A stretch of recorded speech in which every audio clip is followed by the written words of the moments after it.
Vamos lá para mais um Colabora Cash, dessa vez trazendo Isaac Santos. Esse cara vai trazer para você, que fica até o final hoje, os segredos da PNL, que somente o Richard Bandler conhece. Nem o sócio dele sabe. Qual é o nome do sócio do Richard? A PNL ela foi desenvolvida na década de 70 pelo Dr. Richard Bandler e o Dr. John Grinder, embora eles não sejam sócios. O Uau, sócio, como assim? o Você já sócio, revelou o segredo de cara, pô! o sócio do Bandler é o John Lavallee, que é o presidente da The Society of NLP. Mas na Tá. década de 70 foram o Bandler e o Grinder que desenvolveram essa tecnologia. Tá, então o outro segredo vai ficar o segundo agora. O segundo segredo do Richard vai ser falado aqui por Isaac no final desse podcast. Você não pode perder. Isaac Santos, como você se intitula hoje? Como é que as pessoas te conhecem? É o que? Um especialista em PNL? Como é que você é chamado? Então, muita gente, primeiro eu quero agradecer o convite para mim estar aqui contigo, é uma honra. Muita gente me chama de especialista em PNL, muita gente me chama de treinador de PNL, professor, porque eu também dou aula em Certo. pós-graduação de PNL aplicada à oratória, tanto aqui em Salvador como em São Paulo. É, depende muito do público qual eu vá me apresentar, mas geralmente como um treinador em PNL. Top demais. Eu gostei, sabe de quê? Do livro, rapaz. Isso aqui, ó. Livro novo. É o seu primeiro livro? Esse é o meu quinto livro, Uau. o primeiro impresso solo. Impresso é o terceiro, mas os outros dois anteriores eu Uhum. fiz como coautor. Esse foi o meu primeiro solo impresso. E eu fiz dois solos digitais. Top. E Então, esses digitais estão disponíveis nas estão plataformas? disponíveis. Estão Quais são os títulos disponíveis. deles? Reprograme-se e vença e os 5 passos para você melhorar sua oratória com técnicas de PNL. Top demais. E esse aqui agora, reprograme-se E viva a sua e melhor viva a sua versão. melhor versão. Reprograme-se é a mesma coisa da programação de um computador? É essa metáfora que você quer trazer? O que é que você quer trazer quando você coloca este nome aqui? Inclusive é o nome do seu treinamento também? Isso. A PNL vem dessa sugestão de reprogramação mental. P de programação, N de neuro, L de linguística. Então, programação neurolinguística, uma tecnologia que abarca consciência de como a mente humana funciona, de como o ser humano funciona, para quê? Para, através de técnicas e ferramentas, o ser humano poder melhorar o seu desenvolvimento, a sua performance de comunicação, persuasão, vendas, oratória, aumentar a confiança, a resiliência, a disciplina, dentre várias outras coisas. Então, a PNL vem disso. O reprogramar Hum, vem de dar um novo significado a fatos, episódios, tanto passados como presentes, para que a pessoa ela consiga melhorar a sua performance atual. Eu tenho um treinamento, um curso, na verdade, que online nós vendemos mais de 4.000 cópias entre 2022 e 2023 e a gente resolveu lançar ele presencialmente. Você até participou, né, de uma versão aqui uhum.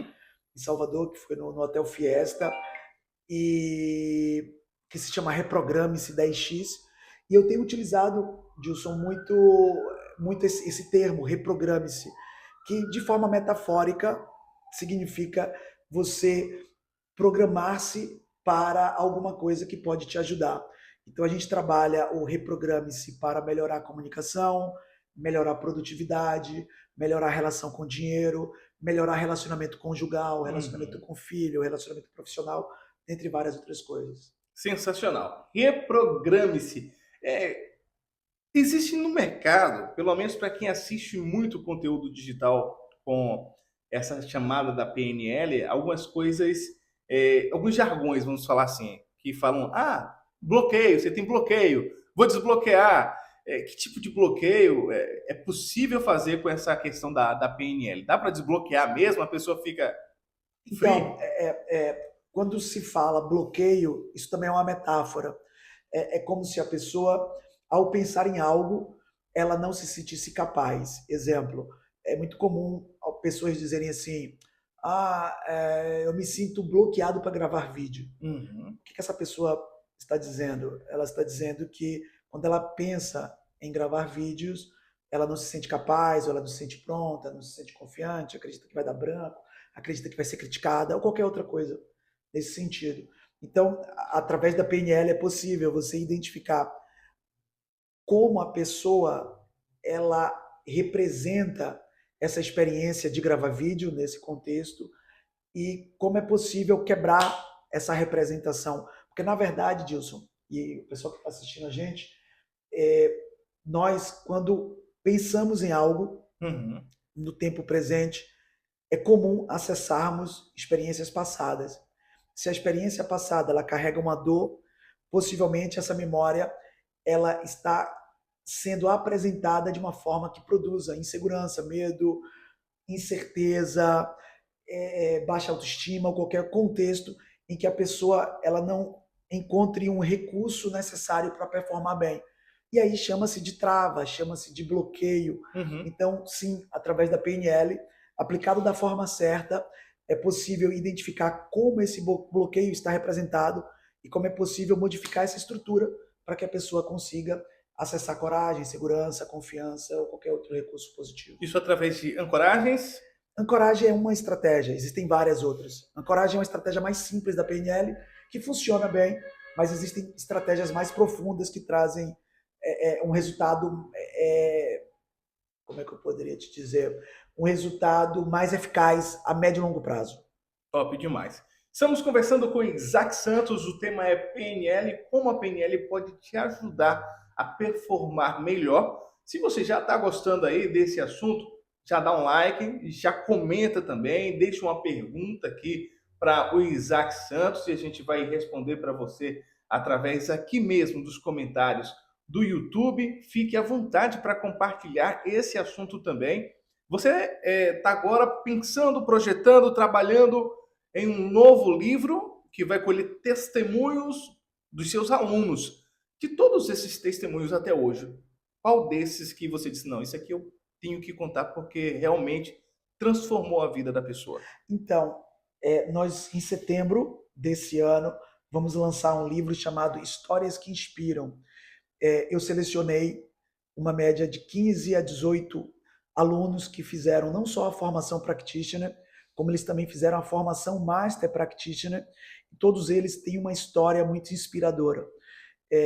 Seria injusto eu falar uma ou duas histórias, porque são literalmente, Dilson, histórias assim muito fantásticas. Eu vou contar algumas, tá? Mas não que essas sejam as únicas ou as mais importantes ou as mais relevantes. Eu tenho um aluno meu, o nome dele é Luciano. Ele começou a estudar PNL comigo porque a mãe dele sofria de depressão há mais de 10 anos, tomava diversos remédios por dia, tinha crises diárias.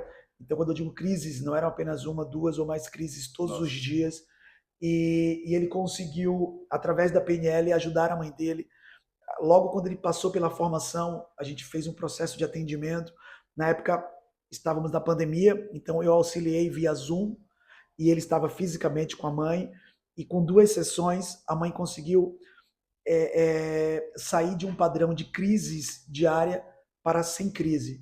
Ela voltou ao psiquiatra, a gente não trabalha com sugestão sobre medicamento. O próprio psiquiatra ele tirou várias medicações, manteve poucas daquelas tantas que ela tomava, e ela conseguiu emagrecer, ela conseguiu voltar a cuidar dos netos, ela conseguiu tomar banho de sol, ela conseguiu voltar a sorrir, ela conseguiu voltar a viver. E isso aconteceu em 2020, nós estamos em 2024, então já se passaram 4 anos. E assim, é uma história muito marcante, porque a gente está falando de uma vida, de uma pessoa em que estava praticamente vegetando o tempo inteiro, reclamando, gritando, sofrendo, e hoje ela tem vida, ela se maqueia, ela sai, sabe? Ela conseguiu voltar a se socializar. E o Luciano, não só ele conseguiu ajudar a mãe, como ele também fez uma transição de carreira, hoje ele trabalha atendendo pessoas. Ele tinha uma dificuldade de cobrar quando ele começou a carreira dele. ele só atendia de graça, depois cobrava muito pouco, hoje ele Uau. já, quando ele começou foi de graça, depois Uhum. cobrava R$ 50 e hoje ele já cobra um valor legal, 1.500, 2.000, se não me engano, para um pacote de 4, 5, 6 sessões e está com a agenda cheia, né? E todo esse resultado é lógico que não aconteceu da noite para o dia. Primeiro foi a questão da mãe, depois ele desenvolveu a habilidade de atendimento, depois ele aprendeu a precificar, depois Uhum. ele começou a gerar resultado na vida dos clientes dele. Então, essa é uma história bacana. Eu tenho a história também de uma aluna minha que ela é doutora em física Uau. e ela não se sentia capaz. Como assim? Cara, imagina uma pessoa que tem um doutorado, alguns mestrados, diversas pós-graduações, e ela não se sentia capaz, ela não se sentia pronta. Ela sempre queria estar estudando, estudando, estudando, e ela achava que não estava pronta. E através do Ela tinha então Reprograme-se, uma obesidade mental ainda, não? inclusive, naquele Reprograme-se que você foi, que foi no Hotel Fiesta, Uhum. aquela foi a primeira edição presencial em Salvador. Ela estava lá também. Ela Sim. estava sentada bem na frente. O nome dela é Daisy Nascimento, ela é uma das autoras do livro. E aí ela conta como a PNL conseguiu destravar essa obesidade mental, esse tanto de conhecimento que não estava sendo colocado para fora. E é incrível, assim. Hoje ela dá cursos, é claro, ela continua com a vida acadêmica dela, ela é professora, coordenadora de universidades, e ela também dá treinamento de PNL, de Uau. hipnose, de constelação familiar, cara, é muito legal. A energia dela é muito legal. É, tem, quem mais? Tem um garoto novo. Eu te contei a história de um carioca, de uma mineira, agora eu vou falar de um baiano, Silvino, um aluno recente que tinha dificuldade de gravar vídeo, de falar em público para muitas pessoas, e ali no Reprograme-se ele destravou esse desconforto de gravar vídeo, de falar para muitas pessoas, e eu orientei ele dentro da formação, ele foi para a formação, e ele montou uma estratégia para fazer um evento presencial. No evento presencial dele, 67 pessoas participaram e ali ele convidou aquelas pessoas para um evento pago. E nesse evento pago ele fez 13 vendas de R$ 1.000. Então ele fez R$ 13.000 com um evento de 3 horas, com a estratégia que a gente inclusive utiliza no nosso instituto. Ele conseguiu fazer 13 mil em um único evento. E aí ele conta não só isso, ele conta, hoje ele é mentor, ele é economista formado, Uhum. está fazendo a segunda formação dele, eu não lembro qual é, não sei se é de comunicação, eu sinceramente não lembro a segunda, mas ele já é formado em economia e hoje ele ajuda pessoas a melhorar a sua performance financeira, sabe, através do conhecimento técnico que ele pegou na faculdade, junto Uhum. com os conceitos da PNL para também trabalhar o campo emocional dos clientes dele. Cara, eu tenho, cara, é muita história, eu te falei, não Uau. dá, senão a gente fica aqui o dia todo.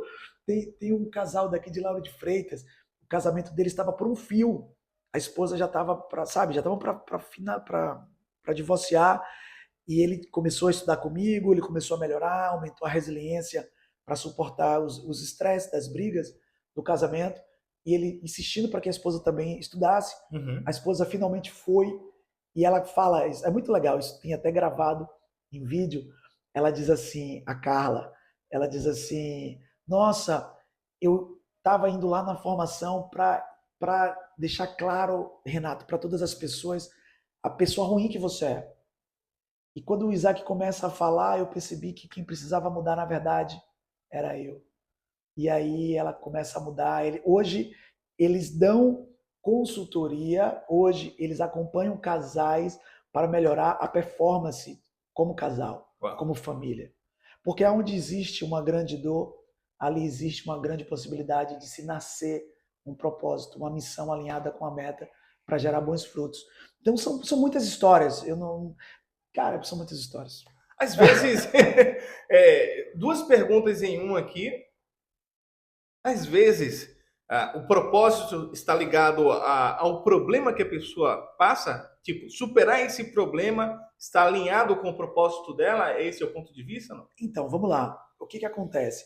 Aonde existe a sua maior dor, é possível que ali exista o seu maior aprendizado. Por quê? Porque a dor, ela pode servir para te paralisar, fazer você sofrer, fazer você acreditar que você é pequeno, que você não Uhum. é capaz. A grande maioria das pessoas pega esse viés. A dor pode existir para fazer você ser mais forte, mais resiliente, mais casca grossa, mais preparado. Não se faz bons marinheiros no cais. O bom marinheiro é feito na tempestade. Embora a tempestade leve vidas para o fundo do oceano.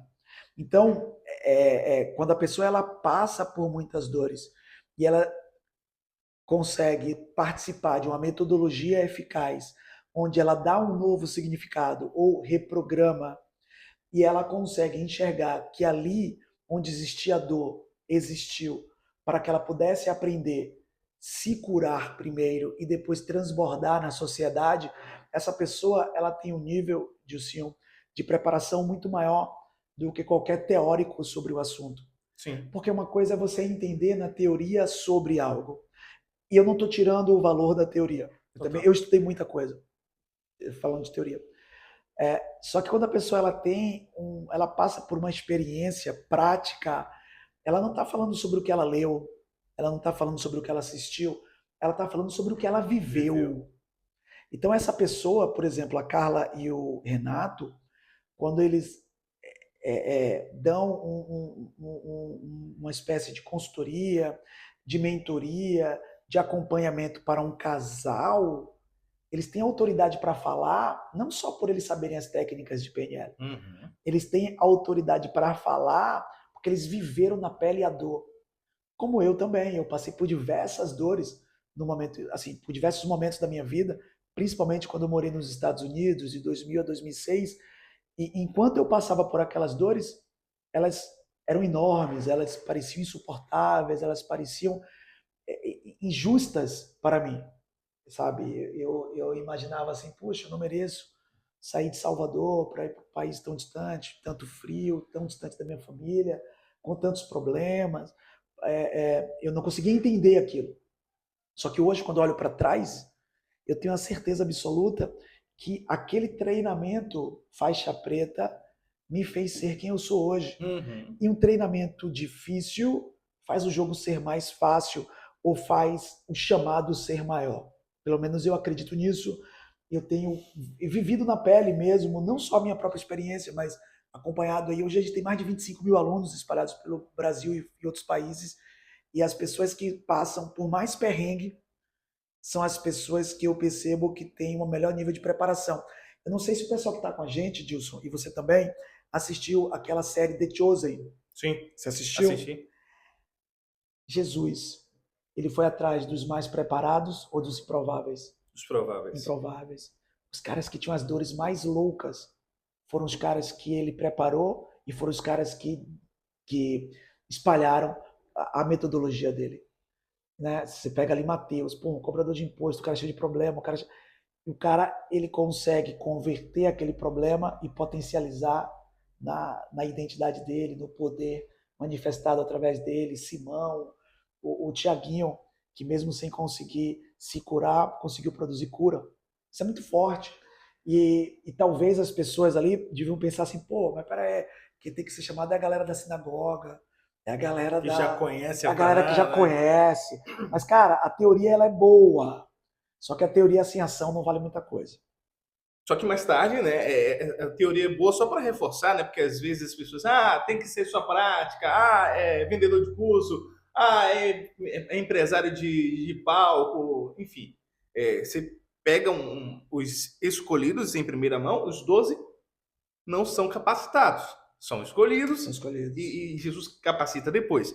No entanto, vem ali o 13º, aspas, né, o Paulo, que já, diferentemente, era extremamente capacitado. E aí vem a prática em cima da capacidade que ele tinha, a ponto de a maior parte dos livros do Novo Testamento ter sido escritos pelo Paulo. Então, Sim. teoria vale a pena. Então, por isso que você tem que buscar também. Sim, total. Vamos lá. E aí você falando de Paulo, né, cara? Olha que legal. Outro improvável era o cara que perseguia os cristãos e ele conseguiu pegar na maior dor dele, ele conseguiu fazer o ministério dele. Tem vários exemplos de onde existia o grande problema da pessoa, ali nasce a possibilidade dele produzir cura, produzir transformação. Paulo é um grande exemplo também. Show, show. Você estava conversando sobre a história do casal que hoje ajuda outros casais e da forma como a mulher chegou no curso e me fez lembrar da autorresponsabilidade. Às vezes você está enxergando um problema no outro, mas não enxerga em você mesmo. Você pode entregar só um pedacinho desse ouro da associação e desassociação para que você possa enxergar de fora e entender que, poxa, peraí, tem uma parte em mim que está certa, tem uma parte em mim que está errada, enfim. Então, o que acontece? Muitas pessoas, elas brigam para ter razão. A razão é a antagonia do sucesso. A galera que está assistindo a gente, se você puder gravar só uma coisa, grava isso. Razão é antagonia do sucesso. E muita gente acha que errar é antagônico ao sucesso, ou fracassar é antagônico ao sucesso. Antagonia do sucesso é querer ter razão. E por que as pessoas elas querem ter razão? Porque muitas pessoas acreditam que errar é feio. Quando você era criança, talvez você tenha ouvido o que eu ouvi quando eu era criança, e o pessoal que está aqui com a gente também. Quando você fez alguma coisa errada, sua mãe, seu pai, o professor, menino, isso é feio, não faça isso, tá errado. E o tom, a entonação do tá errado, Sim. a comunicação não verbal é, nossa, que ruim, como se errar é ruim. O ser humano, ele não nasce com medo de errar. Você sabia disso? Uma criança pequena, tenta lembrar. Você tem filho, não tem? Tenho. Tenta lembrar dele, menorzinho. Ele acredita que pode colocar dedo na tomada, ele acredita que pode voar, ele acredita que pode correr rápido. Não falei disso. Ele A criança tá achando que pode voar até hoje. Até hoje ele acha, né? Me perguntando por que os animais não falam. E, cara, você sabe por que ele é isso? Sabe por que ele é? Cara, que ouro você viver essa fase do seu filho. Por que ele pergunta isso? Porque ele tem instalado nele o sim. As crianças, você e eu, e a galera que está aqui, você nasceu com o sim eu já tenho. E não instale no seu filho o não eu já tenho. Não deixe seu filho. Em algum momento ele vai aprender isso, inevitavelmente. Mas busque cativar os sonhos dele o tempo inteiro. Por quê? Porque o seu filho, o meu filho, a criança, em linhas gerais, ele está muito mais no flow do inconsciente versus do racional. E o inconsciente, para o inconsciente tudo é possível mesmo. É por isso que tem uma passagem na Bíblia onde Jesus diz, se você disser para essa montanha, se mova, ela se move. Mas não é racionalmente, se você crê. Só que isso não é racional, isso é inconsciente. Tá? E aí o que acontece? Quando as pessoas elas aprendem a ter medo de errar, elas aprendem que errar é feio. E um dos meus grandes desafios na PNL é ensinar as pessoas que errar é bonito pra caramba. Como assim? Cara, errar, por exemplo, a gente tem um resultado que a gente tem hoje. Por quê? Porque eu fui o cara que mais errei. Não tem como ter o resultado que eu tenho hoje sem ter errado o que eu errei. É impossível. Você deve ter errado pra caramba para ter o resultado que você tem. Só que por que as pessoas não chegam onde você está? Porque elas querem falar em público como você fala. Só que elas não querem começar ridículo como você começou. Elas querem ter a grana que eu tenho, mas elas não querem começar ridícula como eu comecei. Elas querem ter a audiência que eu tenho hoje. Elas querem ter o volume de negócio que eu tenho hoje. Mas elas não querem ficar um ano inteiro fazendo live para 3 pessoas como eu fiz. Por isso que elas não têm o resultado. Por isso que muitos são chamados e poucos são escolhidos. E aí o que acontece? Quando a pessoa, a grande maioria das pessoas acharem que errar é feio, que errar é errado, errar é ruim, elas se posicionam justificando seus erros e colocando o erro que cabe, ou a responsabilidade do seu contexto em fatores externos, como governo, marido, esposa, filho, temperatura, trânsito, síndico, enfim. Terceirizam a culpa. Eles terceirizam a culpa. Por quê? Porque terceirizar a culpa é leve. Se eu chegasse aqui atrasado, eu poderia dizer, sim, então, você quer? Você quer? Sabe o que é, né? A gente soma tudo. Você quer? É que o trânsito estava muito caótico. Pô, mas eu tenho 43 anos. Eu devo ter pelo menos 30 anos sabendo que o trânsito é caótico. Mas a pessoa ela não consegue chegar aqui e dizer, olha, eu cheguei atrasado porque eu negligenciei ou eu priorizei algo que é mais relevante do que chegar no horário. Foda-se. Entende? Porque a pessoa ela não está desprendida disso, ela está presa no julgamento, no que as pessoas vão falar. Então é muito mais fácil dizer, olha, eu tô gordo, porque você sabe, né, como é que eu vou resistir a um bolo de chocolate feito pela minha avó. Entende?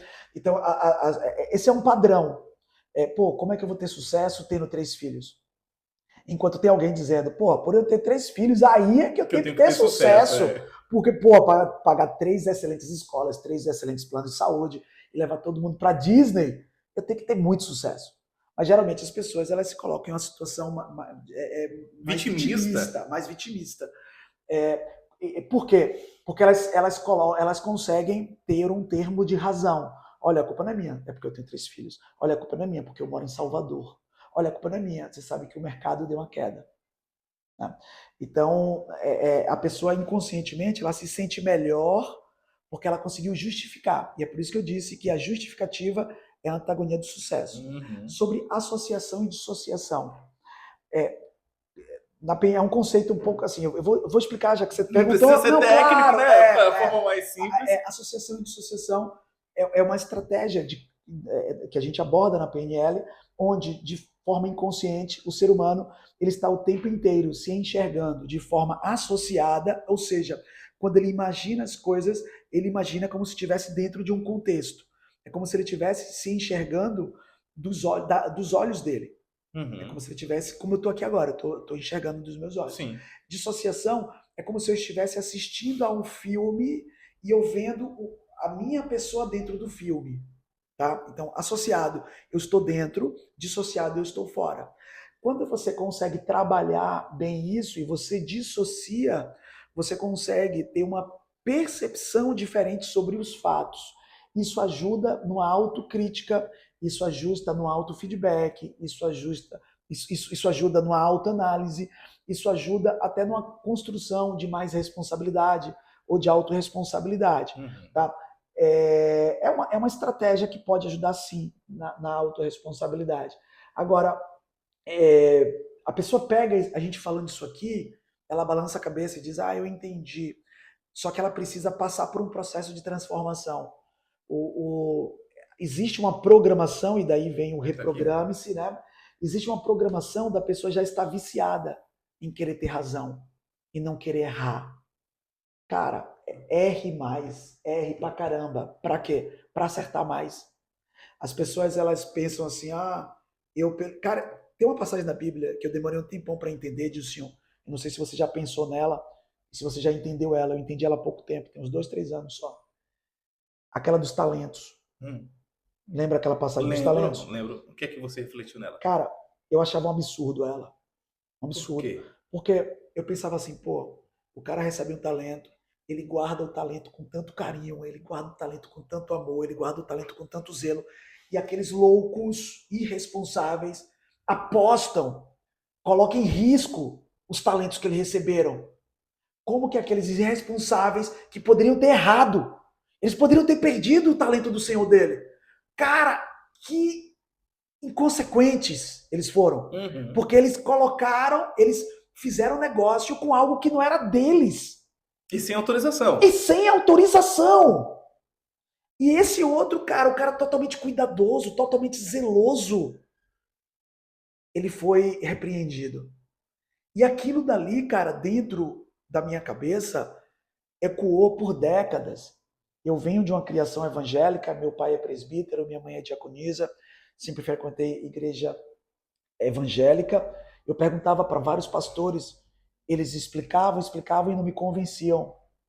Até que um dia veio dentro de mim a resposta que eu tomo como verdade para mim, dentro do meu mapa. Todo talento que foi te dado não pode ser enterrado. Todo talento que foi te dado precisa ser revelado. Ainda que você perca, eu não estou nem aí pelas suas perdas, porque não é sobre o que você perde, é sobre o que você ganha. E não tem como ganhar enterrando o talento que eu te dei. Cara, eu fiquei assim, brother, que disruptivo isso. Que disruptivo isso. Porque a mentalidade que eu tinha, pô, eu saí de uma casa em cima de uma casa dentro de um beco, morava na Massaranduba, meu pai é pobre, assim, hoje tem uma condição legal, mas a gente morava num bairro muito pobre, sabe? Andava de ônibus, voltava não comia fora, tinha sempre comer em casa, tal. Graças a Deus nunca faltou comida, nada, mas não tinha uma condição boa. E aí a mentalidade que a gente tinha é, não, a gente não pode perder. Não, a gente não pode. Então, a galera que tá nessa mentalidade, talvez ainda ache essa história um absurdo, como eu achei por Uhum. décadas. Hoje a mentalidade é o contrário, cara. Deus tá cagando se você errar. Tá cagando. O que ele quer saber é quantas vezes você acertar. Porque se não fosse assim, aquele preso do lado de Jesus na cruz não teria sido salvo. Porque ele deve ter errado pra caramba. Mas no último minuto, ele teve a chance de acertar e ele acertou. Então você não precisa acertar várias vezes, você precisa acertar uma vez. Só que as pessoas elas estão preocupadas em quantas vezes elas não vão errar. Não errar não vira jogo. O jogador de futebol que não erra, ele não é lembrado. O jogador de futebol que acerta é lembrado, mas para acertar vai ter que errar. Uhum. Ronaldo, Ronaldinho, cara, esses caras erraram um monte de vezes. O Michael Jordan, o Mas jogador de basquete, tem essa linguagem. Ele fala: as pessoas costumam contar a quantidade de vezes de arremessos que eu acertei, mas para eu acertar todos esses, elas não contam a quantidade que eu errei, né? tá Acho vendo? que Não é é legal, fantástico. cara. Então, assim, é surreal, né? A galera que está assistindo a gente, pega essa virada de chave e implementa, cara. Só que não adianta também, o pessoal ouve a gente aqui e fala, porra, legal, bonito tal. Na hora H, você vai continuar no seu looping, porque você está programado de um jeito. Em um país de terceiro mundo, onde a maioria das pessoas tem um resultado ruim, é possível que a maioria das pessoas tenha uma programação ineficaz, de não querer errar, de se justificar, de criticar, de ter medo de ser criticado, Você infelizmente. concorda com a frase R, mas R rápido? Sim, sim, erre logo, lógico. Tem que errar. Tem que errar, tem que entrar em ação. Errar é bom. É disruptivo pra caramba, né? Errar é bom. Tá. Errar é bom. Só que as pessoas elas querem acertar. Só que você não vai acertar sem errar. Olha o seu podcast. Daqui a um tempo você está no melhor podcast do Brasil, mas não tem como. É possível alguém começar com mal? É provável? Não, não é provável. Entendeu? Ou seja, pô, eu comecei fazendo live para 3 pessoas. Você foi naquele reprograma-se meu, eu tava de um jeito, se você for agora, você fala assim, é outro evento. Lógico que é. É Claro. outra É parada. Kaizen, né? Melhoria Pelo amor de contínua. Deus, você vai tomar um susto. Só que eu tive que fazer aquele, eu tive que fazer outros antes daquele. E os próximos já serão muito melhores do que os atuais. Entende? Mas as pessoas, elas querem ter o palco perfeito, a plateia perfeita para começar a falar. Infelizmente, a maioria pensa assim. Fala sobre o teu curso de PNL. Dá para fazer presencial e online? Só presencial? Como é que é?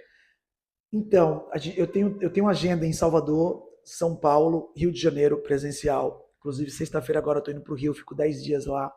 Vou entregar a formação palestrantes e oradores. Depois faço um treinamento, os códigos da riqueza. Depois faço a formação Practitioner em PNL. Sábado passado eu estava em São Paulo, entregando um treinamento lá. E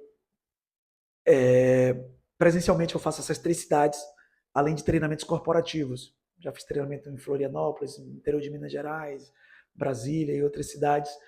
Tenho também treinamentos online. Sendo muito sincero com você e com o pessoal que está assistindo a gente, se você não puder estudar comigo presencialmente, não tiver jeito, faça online. Uhum. Mas se você puder fazer presencialmente, faça Tem presencialmente. gente que viaja de outros estados para. Muita gente. Eu tenho alunos que vieram de Dublin, Uau! entendeu? Estudar comigo, de Lisboa para estudar comigo, do Pará, interior, não foi nem de Belém, do interior do Pará, que a pessoa vai para pega uma balsa para Santarém, pegar um avião para Belém, cara, talvez Caraca. seja até mais longe do que Dublin, talvez. Pô, a gente do Brasil todo, Rio Grande do Sul, sabe, Mato Grosso, a gente tem aluno do Brasil todo, graças a Deus. Mas assim, a predominância São Paulo, Rio e Salvador. Eu fecho com essa pergunta: merecimento. Enquanto você estava contando a história do rapaz que começou a fazer de graça, depois cobrou R$ 50, depois passou a cobrar 1.500 pela sessão, pelas sessões, me veio à mente a questão do merecimento. A gente tem muitas pessoas, mas muitas mesmo. Não vou correr o risco de trazer estatisticamente agora, sim, mas que está abaixo da linha da pobreza ou que recebe menos do que 2 salários mínimos em nosso estado. Talvez você que esteja assistindo receba menos do que 2 salários mínimos. E isso aqui agora é para você, merecimento. Essas pessoas recebem apenas isso por merecer, se sentir merecedoras apenas isso? Como é que funciona o merecimento na questão financeira? Então, na PNL existe uma primícia que a gente chama de VACOG. É como você aprende tudo que você sabe sobre o mundo.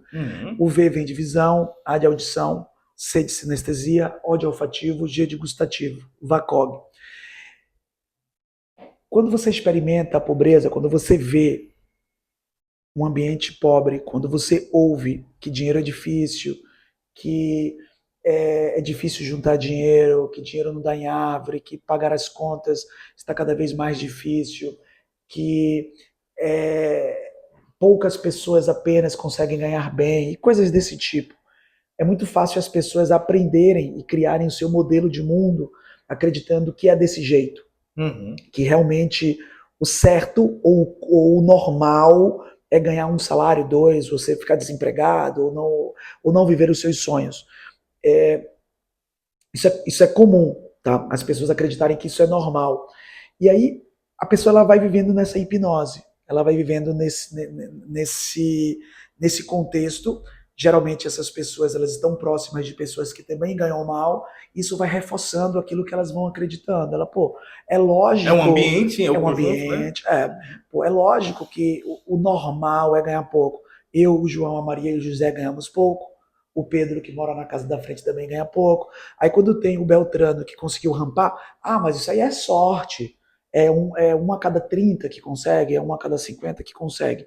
E a pessoa ela vai criando um senso não só de merecimento, Dilcinho, como também de capacidade.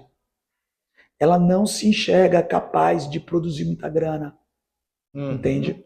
E aí, ela não se sentindo capaz, e se ela não experimenta um ambiente capaz, se ela não se desenvolveu para isso, a chance dela se tornar capaz é muito pequena mesmo.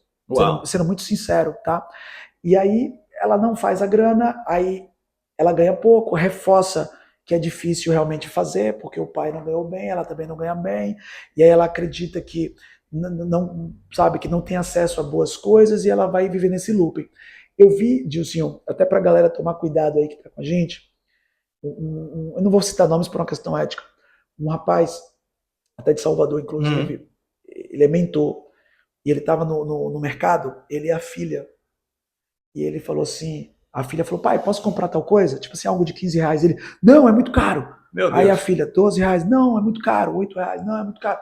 Não, é muito caro, não, é muito caro. Aí apareceu algo de 50 centavos. Aí sim. E várias pessoas, tipo, é isso aí, é isso aí, é isso aí. E aí eu chamei ele no privado, lógico que eu não ia fazer um comentário ali, jamais faria isso. Até porque ele já estudou comigo em um curso bem raso. E eu falei, fulano, você está ensinando os seus mentorados a serem escassos, cara. Ele, fala mais. Eu digo, cara, quer dizer, você está ensinando a sua filha e está ensinando as outras pessoas.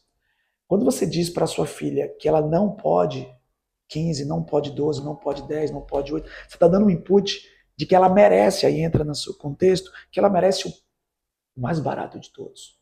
É isso que você está fazendo com sua... Eu sei que você não fez de propósito, eu acredito que eu sei que o paizão que você é, ele é um paizão. Aquele cara, você vê quando ele abraça a filha, as fotos. Só que você está educando sua filha de uma forma ineficaz, por ignorância, por não saber. Ele me agradeceu pra caramba e tal. E o pior, você está ensinando agora os seus mentorados a educarem seus filhos num padrão de baixo merecimento. Aí ele me perguntou, e como é que você faz então? Aí ele falou, né? Aí eu falei, eu vou dar essa consultoria de graça, essa porra, não tem problema não. Aí eu falei assim pra ele, olha, o que eu faço? Lá em casa meus filhos têm uma mesada de 50 reais por semana, são 2. E aí às vezes eles querem comprar algo que passe dos 50 reais. E aí eu chego para eles e digo, olha, você quer algo que vai além do seu orçamento. O que eu e você juntos podemos fazer para comprar aquilo de 800 reais? E aí eu posso trazer algumas ideias. Você pode fazer desenhos e a gente pode vender no grupo da família. Vou te antecipar que as pessoas vão comprar no início porque eles vão achar fofinho, mas daqui a 3, 5, 6 semanas o gatilho da novidade vai perder o efeito. Sim. Mas vai funcionar. 3, 4 semanas eles vão achar incríveis, principalmente seus avós.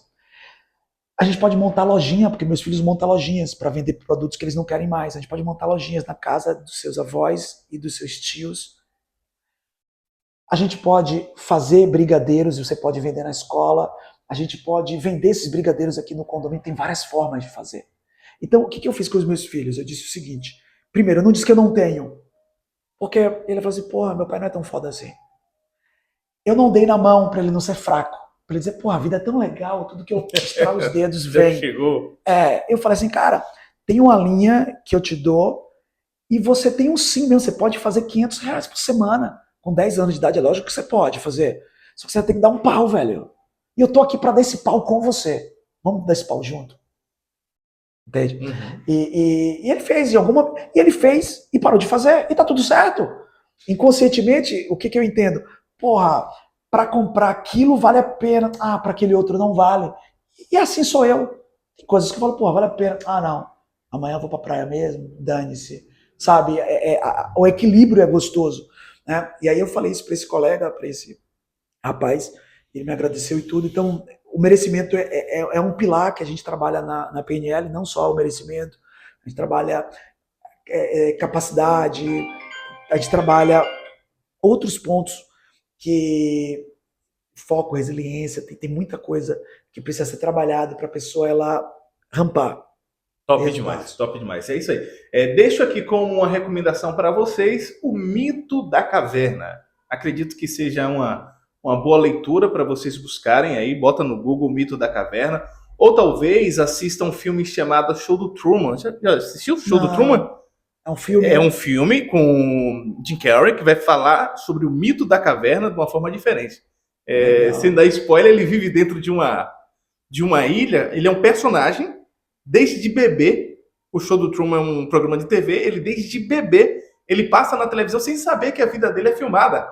Então, as pessoas que estão no ambiente dele são tudo atores. E ele cresce, ele vira um homem como eu e você, já adulto, vivendo dentro do filme. Cara, é um negócio incrível. Vale a pena assistir com esse olhar de O Mito da Caverna, beleza? Isaac, você é o melhor que nós temos. Muito obrigado pela sua presença aqui no ColaboraCast. Link do curso online e também... Tem como colocar um link de WhatsApp para a galera aqui? A gente pode colocar um link que a gente tem diversos treinamentos, formações, agenda. E aí, o pessoal pode ser direcionado para o contexto que fizer mais sentido para eles. Pronto, vai estar aqui na descrição desse vídeo. Um abraço e até o nosso próximo ColaboraCast. Tchau, tchau. Valeu!